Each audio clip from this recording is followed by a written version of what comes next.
Hello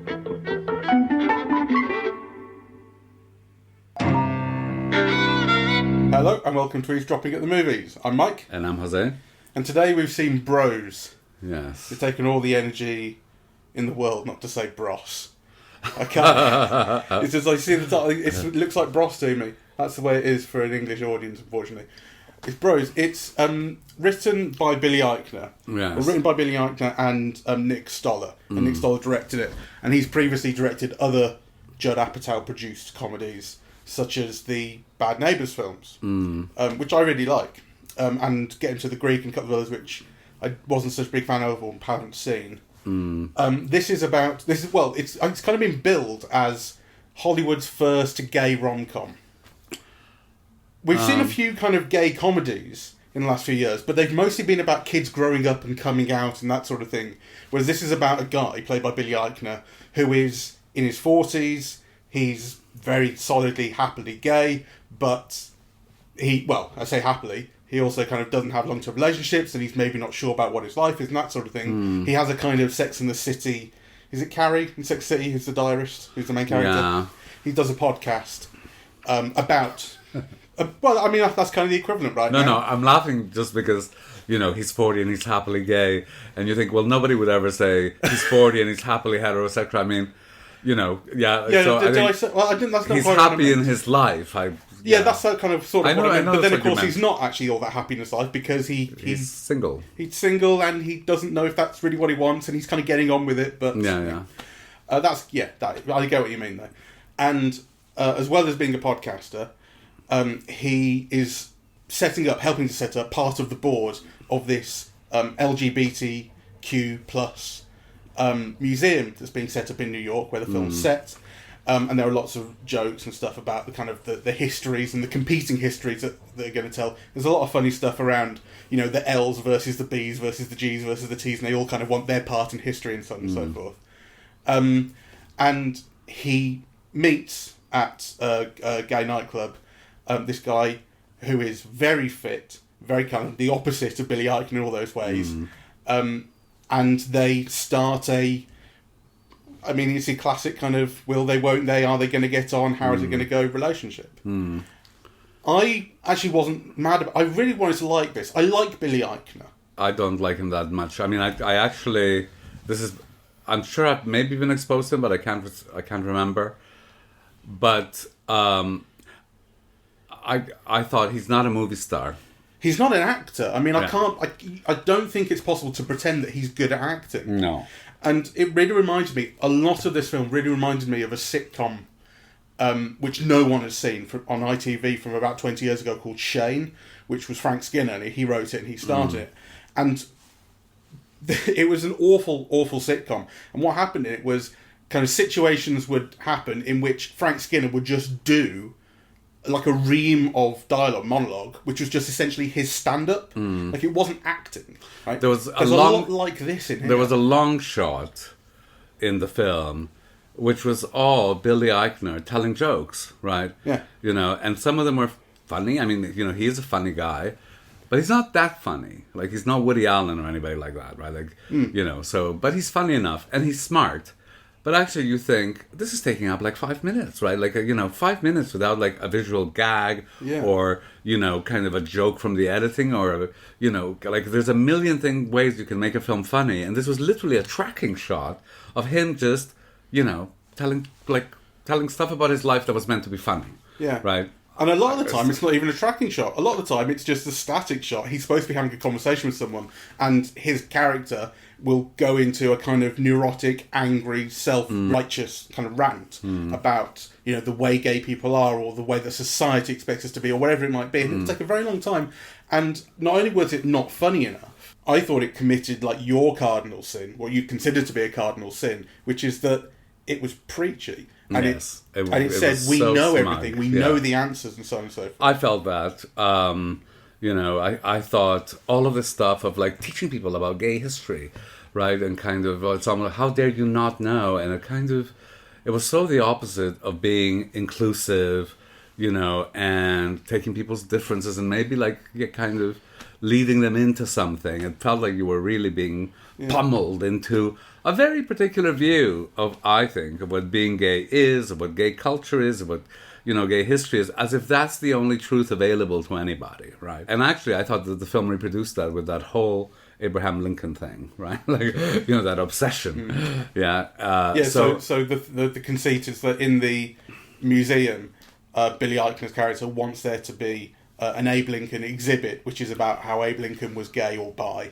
Yes. And there's always questions about, well, was there the evidence for it and so on, but he's quite insistent that he wants it. Yes. So I thought that the film reproduced that in kind of patting itself on the back for having all the answers, for including all of these different ways of being, like, trans people and cisgender people and people, Asian peoples and, black peoples and, it was almost like you're ticking all these boxes. I thought they were all very poorly cast, actually.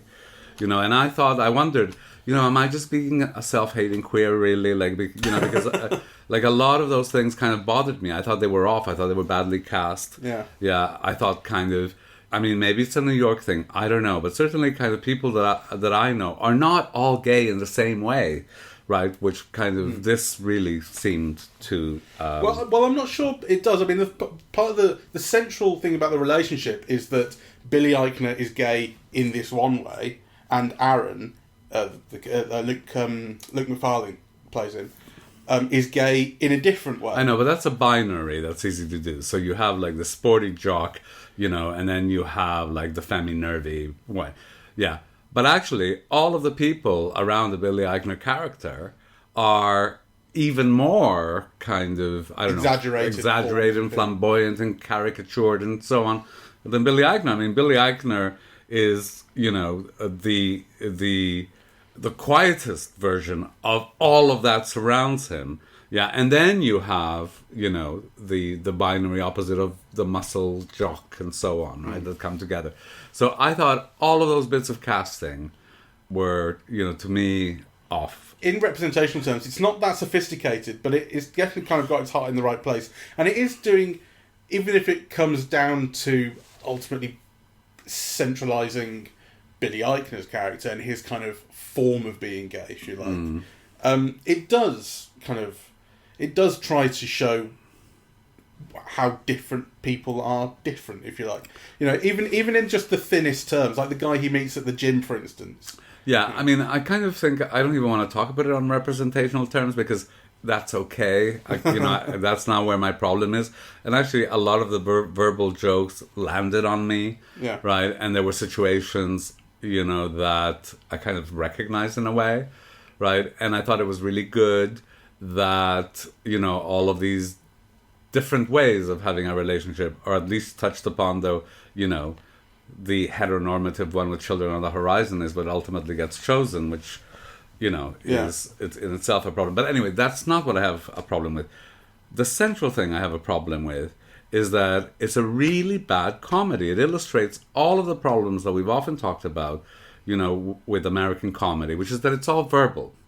Right, like, there's not a single visual joke in the whole film, right? So this is a romantic comedy. I thought all the romantic moments flopped, yeah, and all of the, the comedy moments were all one note. It was just on the verbal front. That's it, So when I hear that Billy Eichner is saying that, the film has been let down, that audiences have been responded, he's blaming homophobia, he's saying also gay people haven't responded, my answer is the film isn't good enough. The film isn't good enough, that's for sure. I would disagree with you that it is all verbal. And actually the better examples of the comedy in the film are where it's not. What's not verbal? So, for example, when they meet the Josh character, who is the hockey player who's come out at the age of 40, that Aaron went to school with, and they go into an orgy with him, a threesome with him, but there's a fourth guy there who's just invited himself along, who we have no idea who he is, this little fella. Yes. It's a visual joke when the three of them are kissing and he just shows up. It is a visual joke. That's not verbal. Well, it is, and it's hilarious. Yeah, I mean, but you can't go, it's visual. Well, I mean, no. Well, first of all, it's not just visual; it's situational, Right. Right, that you have, a really ugly guy in the middle of all of this intervening on it. That's a situation comedy joke. Yeah, well, it's right? not verbal. Rendered sexual. You said everything was verbal. That's not the situation. Still isn't verbal, but Okay, it's also visual. so- The way he shows up and they're looking at Billy Eichner's looking over his shoulder at him. It's a visual setup. Well, too. the visual thing is actually the least pleasant thing of that, because actually you're just making ugly jokes there, right? Well, that's not the visual aspect I'm talking about. Well, I'm talking about the way I thought that's what was funny. Well, yes, the teeth and so on. You put an ugly geeky guy in the middle of like these three kind of really fit people, and that's a joke, right? And then the guy trying to get into it. It's situation comedy humor. So okay, if by verbal you're meaning you're words. just saying words, then let's expand it. There are obviously kind of situations that are made funny, but there's not a single. Yes, there is. What? Well, for instance, when they're in the restaurant with Aaron's family, you laughed every time it cut abruptly to the singer coming in, and that's an editing. That's editing that made that funny. It's also the singing. And it is song, also the singing, and it's also the situation, but editing has played a part. My God, if you want to make those exceptions, that is like the most fundamental element in the film. I'm just saying the film is doing a bit of that. Well, it's doing such a little bit of that is kind of, to me, not worth even commenting. So, let me temper. Yeah, it doesn't know how to make jokes out of elements that are filmic, really. So the audiovisual humor in it, the visual humor in it, is minimal and kind of basic and banal. Yes. Okay? Yeah, absolutely. All right, so we can agree on that. I had a problem with the editing in that it was actually kind of shoddy. It's kind of too quick at points. So it feels like they've been cutting down scenes with like a hacksaw just to like make them fit into time almost. It really struck me when they go and meet the guy they're hoping they'll get money out of to pay for the museum. There's one cut in particular that struck me, although there are a lot along these lines. It's a cut that, because they've just done it for speed and for time, has created a continuity error where he stood up, Aaron and Bobby, Billy Eichner's character, has sat down, and they're looking up at him, and they ask him a question. They say, "What do you want in the museum?" they say. And then you cut to, he's already sat down and he's halfway through explaining what he would like to see. And it's because they've cut out the bit where he would say, "Here's what I want to see." And then he sits down. Like, it creates this eyeline mismatch. There are things like that happen a lot where it's just been, they've been selecting, the best take from, 20 odd maybe. And so things aren't matched here, there and everywhere. Or they've been cutting out frames that would make things make more sense. I found it really shoddy, the editing. I think everything about the film is shoddy. The romance, as you say, doesn't work, and I think part of the reason for that, it's funny how the film takes the piss out of Hallmark, and yet it hits every cliche it can. And also the worst thing is that Hallmark works. Yeah, that's right. Hallmark does it better. Yeah. So what I was going to say, like, Hallmark would actually build up to the romantic moment. It wouldn't just jump into the cliche. It would build up the cliche in the cliched way. Yeah. This jumps into the highlight. Hallmark films kind of work because the phoniness is obvious, and the manufactured situation is obvious. But there is something about the longing, right? That is true, and that is shared, right? And that audiences buy into. I think, this film handled a romantic moment. Well, it's meant to be a romantic comedy, right? So the romance is crucial, right? And, the whole thing about, what attracts them to each other, I think is not very well dramatized, right? I think, the moments of breakup are not well dramatized. The moments of failed reunification where you have the Brooklyn Bridge and so on. I mean, it could be visualized into such a wonderful moment, right? And it's a nothing. It's almost like a TV sitcom kind of, moment, really. It does nothing, right? And the sexual bits, which are played for comedy, and that's fine, I laughed, right? But there should be moments there which are genuinely sexy or affectionate or or comedy, and they're not there, So the film doesn't know how to develop those. And it doesn't even seem. Maybe it seems interested, but it's definitely not competent. What I did like, and I thought this was actually really great, are the sex scenes. I think you just don't see these, especially in a film like this, that's meant to be, even though it may have flopped and whatnot, that's meant to be for the Judd Apatow audience. Sure. Right? And big Hollywood. I like those as well. I mean, they were funny, but I also would have liked one which wasn't funny. Yeah, which was about them really turning on to each other and so on, and I didn't see that. I actually thought more of them should have been funny. I mean, I think that there was... Well, I thought they were all funny. No, I mean, all the ones that we saw that actually involved sex really were played for laughs. I don't think so, actually. Which one? Well, I can't think, specifically... Maybe it's the one where they're... when they go up to... Was it Providencetown, the place they go for? Provincetown, yeah. Provincetown. There was one, I think, brief one there, where it is just a lovemaking. It's very short. So the one, for instance, where they fight in Central Park, and then they go back and they're fighting. That's a comedy sex scene, right? Yeah. But this one was actually it was just love, right? But like I say, it was short, and maybe you don't notice it so much. But I thought, that's right. It's where it's where Aaron asks Bobby to be the top because he's not normal. Okay, but to me that's not a sex scene. Well, it became. But that's what I said. It cuts and it's short, and I thought then it could be a funny scene because you could have the joke about how he's not very good at this or whatever. He doesn't do it, and so on and so forth. It could have become a funny scene. Actually, it's just cut. Yeah, I mean, I kind of like that, but I thought it was all what I remember of it anyway is all close-ups and dialogue. I don't remember a sex scene. I think there was a kiss, but again, it was a close-up thing. I don't, I mean, to me, a sex scene is also something that's meant to turn you on to the situation. I want to see lovemaking.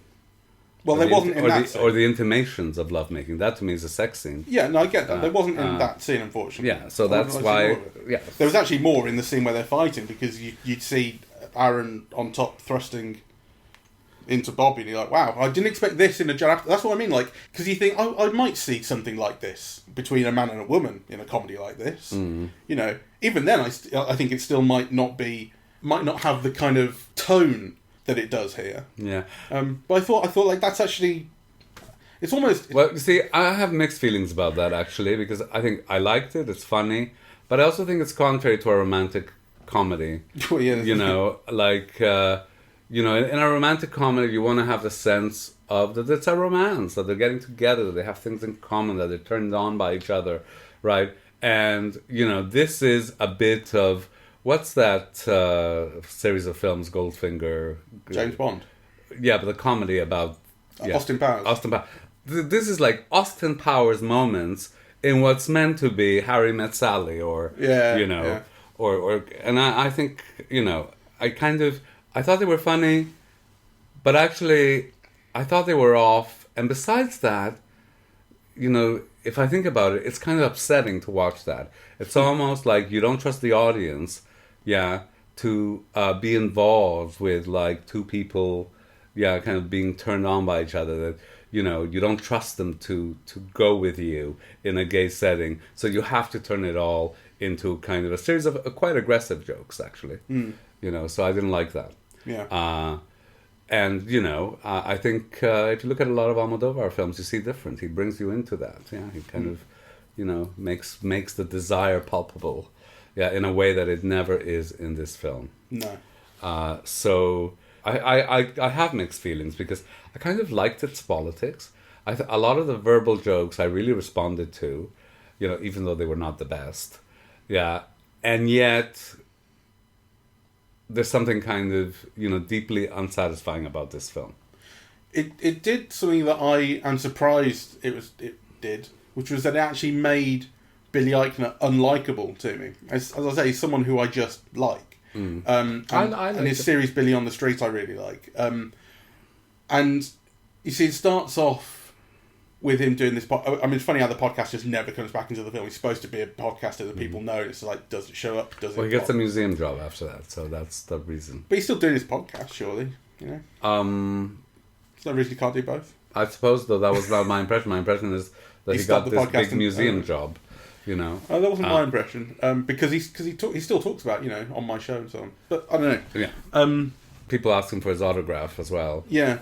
It makes him unlikable in that all those points, and they're particularly early on in the film, where he will go into the long rant about whatever thing it is. It takes over a scene, and the character is unlikable in doing it. Actually, there's one point where he's chatting to Aaron, and ranting at Aaron.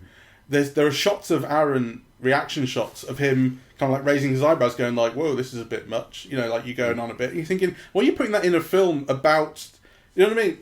It's like the film pointing out that he is going on, and it's quite annoying. It's so interesting because if you look at classic romantic comedies like My Best Friend's Wedding, those faults in people, in the person desired or the person one loves with, they're made to seem endearing. So, and you can imagine how you could show someone running off at the mouth, being super intelligent, insulting people without meaning to, how you can make that really endearing. Yeah. And you could see how the person loves him for it. Yeah, even though they might be embarrassed in front of their family. But the film doesn't try any of that, right? Or it could be something that is a character flaw to be overcome, or or reveal something about his neuroses that is to be something like that. But it has to be rendered attractive, because if you don't render the protagonist of a romantic comedy attractive, you have no movie. Yeah, you have to like them both, and you have to want them to come together, right? Yeah, So, and the thing about Billy Eichner, this, like, my friends are going to hate me, but I also thought, he was charming, or he was likable. But in a kind of a TV way, that he didn't hold your attention in close-up on a big screen. Yeah, he's not charming enough, he's not a film star, he's not enough of a good actor, really. So, you want him at a distance. You want to be charmed by him from, far away in a talking head, right? And rely mainly on what he says to be charmed by, rather than looking at his face. Yeah. He just doesn't register for the camera, and neither does the other guy, though... Luke McFarlane. Yeah, so I think he is very attractive. And he's kind of, he's kind of cute and so on. But really, he also doesn't hold your attention, really. I mean, kind of, if you're thinking of what people like Hugh Grant or Julia Roberts or people like that bring to the genre, right? That is, like, essential. These people have to be, like, appealing, right? And likable and kind of, you want to be able to root for them to find love. Right, and this is just like a smart guy and a cute guy, like and they don't offer more than that. I don't think. The worst part of the film, for me, and I think it's indicative of one of the film's big problems, which is that self-righteous preachiness, is the thing about Aaron's mum being a school teacher at second grade, and Bobby not being able to help himself from saying, you really should teach your kids about gay history, about gay people. Like, it's when you should get them, and when you should be able to teach them that being gay is okay, and gay people are everywhere, and it'll stop them bullying later in life, and so on. And then the end of the film has him showing her the museum, and she's brought the kids, and he says, thank you for bringing them. It means so much to me that you brought them, and so on. And she says, oh God, it's super preachy, and you went ugh. Yes. She says, it's the right thing, something like that. She says, it's their history too, right? And the thing that's so annoying is, it's like, it's not wrong, right? Like, people should learn about this stuff, but the joke that could be made is about the self-righteousness of the position, is about the unreasonableness of listening to someone else who doesn't share your position, or maybe will take a second to come around. Who doesn't understand your life? For all you know, this second-year teacher, her school board is all full of Trump supporters, and actually just maybe getting them to read like a normal book is a huge struggle, right? So at least kind of, present something about that, rather than just making her seem, an inferior, person. Yeah. Right. I didn't like that. I thought it was unsympathetic to the real struggles that people have, sometimes to do something good, right? Like, you want coalitions, you want people working together for change. You don't want to, like, turn them off or hold them at arm's distance because they're not as politically righteous as you are. Yeah. So the film doesn't give that any depth. It doesn't make a joke of it the way I think it could. It could puncture, like I say, the self-importance of the position. Because that's such a refrain kind of about the left, about kind of liberals, is that they're so insistent on tolerance. Like, that's the kind of paradox of it, right? Yeah. It doesn't do that. It just actually ends up backing it all up and says he was completely right to be this way, and she has improved as a person because of it.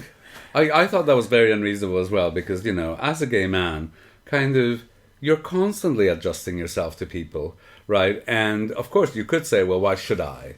Right? And the answer is because you live in the fucking world. Because if you don't do those kinds of things, you'll be killed on a daily basis, right? It is just part of the thing that you do. So actually, to me, why he couldn't be more charming and sympathetic to his boyfriend's parents, I just don't get. You would automatically try to do that. Yeah. Yeah. Or, like I say, it might be one of those character flaws that is adjusted, Yes. whatever it might be, Exactly. and of course it never is. Yeah, It turns out to be completely justified and correct. So yeah, I hate it. I do hate that kind of smug self-righteousness. I mean, you want art to connect, you know, with you, but also kind of to connect because it's exploratory and it's contradictory, you know, and kind of all of those uncertainties and bringing them to light and being able to connect through them. I think is one of the things that art does.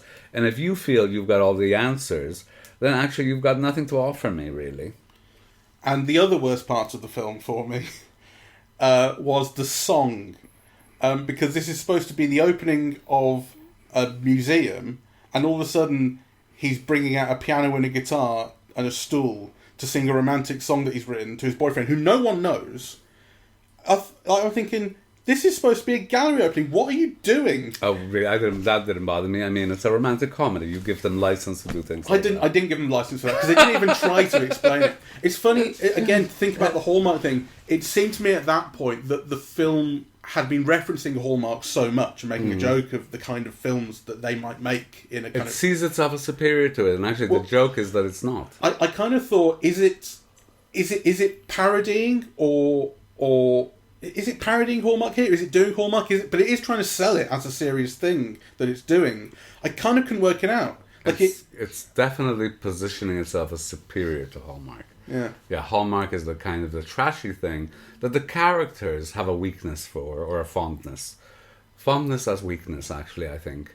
Yeah, because the Billy Eichner character says, oh yeah, you know, I like them, or I have room for them, I forget what he says. But I think the irony is that it does it much better. Those Hallmark films are glossier, they're better lit, they have more attractive people, even though they're sometimes quite blank as well. And, you know, they get you to at least feel for those characters, which I wasn't moved. I think they're kind of more self-knowing, like about what they are. I've never found anything in a Hallmark movie as embarrassing as I found that song scene, because it felt so confusing and so out of place and so unjustified. You know what I mean? It's like trying to jump at this romantic ending that has not justified in any way. I don't know. What I found embarrassing were all those moments like, what's his name? The Broadway star. You know, when they go to Provincetown and he's the landlord. Oh, Harvey Firestein. Yeah, Harvey Firestein, you know, giving you a little lesson on AIDS, you know, and how many people they lost. And, you know, that kind of like history lesson moments throughout the film, you know, because, I mean, and I feel really like, again, maybe I'm a self-hating gay or whatever, because it's good to see those things. But God, they really feel preachy in this film, yeah, and they really drag the thing down. So I think they're really badly handled. So I don't think you have to feel bad about being a self-hating gay, because as you've said, gay people come in all shapes and sizes, and maybe you just hate those ones. Yes, exactly. I think it's because there's the same thing for me about being a self-hating Jew. It's like, I don't hate myself for being a Jew, but there are some times when like Jewish people will do something or act in a certain way, and you go, "Oh, stop it! You're embarrassing the rest of us." I think it's like that. You know, it's funny how with Harvey Firestein, his first line. I love him, by the way, and I love his voice and everything. I just hated the way that character was drawn. You know. You know, it's his first. I know. I wanted more from him. Like that's it. He comes in, I'm like, ooh, yeah, and then nothing. A really bit of life, yeah. And all you get is a fucking history lesson. Yeah. But you notice how his first line of dialogue is saying his name. He says, "I'm Louis" or whatever it is, and it's because they've had Deborah Messing in the film as herself. Yeah. Like the film has to immediately say, no, he's not playing himself. God. He's playing some guy. Wasn't that a horrible moment with Deborah Messing? Right? I mean, you know, she wasn't. You'd think at least she'll be funny, or she was terrible. Yeah. She was how could you be terrible at playing yourself? Yeah. She was terrible in Billy on the Street as well. I think I'm just glad I never watched Will and Grace, to be honest. I did. And, you know, I don't have all the problems that people have with it. I liked it. Yeah. But, Jesus, you know, that was such a terrible moment. I mean, the thing is, it's funny because, you know, obviously I needed to see it. It is, I can't think of another gay romantic comedy that's had a mainstream release, right? It is an important thing. And it's a saddening thing to see that it failed, right? But there were a lot of things that I recognized in it, yeah? It kind of, I didn't think the film was untrue or, you know, I just thought that it wasn't good enough. I mean, you know, I was talking to a friend about Lubitsch, right? Like, you know, he's another Lubitsch fan. And my God, you know, when you think of like what Lubitsch could do with a wipe or, you know, or a cut or, you know, a point of view on a situation, I mean, it's just kind of magical the way that he could get laughs. And here you think, who is that guy who did that video essay about, the British director who did an essay about why comedy is so bad? Tony Zhou did a comedy. No, that's not what I'm thinking of. Is, my God, he did that film in Soho, that's set in Soho recently. Oh, Edgar Wright. Edgar Wright did no, Tony Zhou did a Every Frame a Painting video about Edgar Wright compared to American comedy. Ah, okay, that's maybe it. Yeah. And you know, this is a absolute illustration for me of all of that, right? And you know, I do think instead of berating audiences for being homophobic and not turning up to your film, or for gay audiences for not turning up, you know, in enough numbers, you be a bit modest and take responsibility and think, here I had a once in a lifetime opportunity, to make a contribution, and I fucked it up because, you know, I didn't pay enough attention as to how it should be filmed. I definitely got that feeling. So fuck you, Billy Eichner. I definitely got that feeling, particularly early on when he's going through his various monologues. It did have that feeling of, I'm only going to get this one chance to make this film in Hollywood for a big audience, hopefully. So I will put everything in it, like every kind of complaint or every observation or every minority that I can will go into this. And it felt very stuffed as well. It actually felt kind of exhausting in that respect. Well, it's such a motor mouth, and the whole film is like blah, blah, blah, blah, blah, blah, blah, him, you know, and then like the burden of feeling, is given to the boyfriend, who wasn't charismatic enough for me, you know. It's like he had all the externals, so he was built and muscly and so on, but actually, you know, and he wasn't bad, but he was just very flat on screen. So, you know, kind of, it's a relatively decent budget film. It's a $20 million film for this, I think. Yeah. So, you know, make it better. Yeah. It's not good enough. Not good enough. All right. So, on that note, it's not good enough. We wanted to like this more than we did. Thank you for listening. We are eavesdropping at the movies, and we are on Apple Podcast, Audible, Google Podcasts, Spotify, SoundCloud, and YouTube. On social media, we're on Facebook and Twitter at Eavesdrop Movies, and the website is eavesdroppingatthemovies.com. Thank you very much. Bye-bye.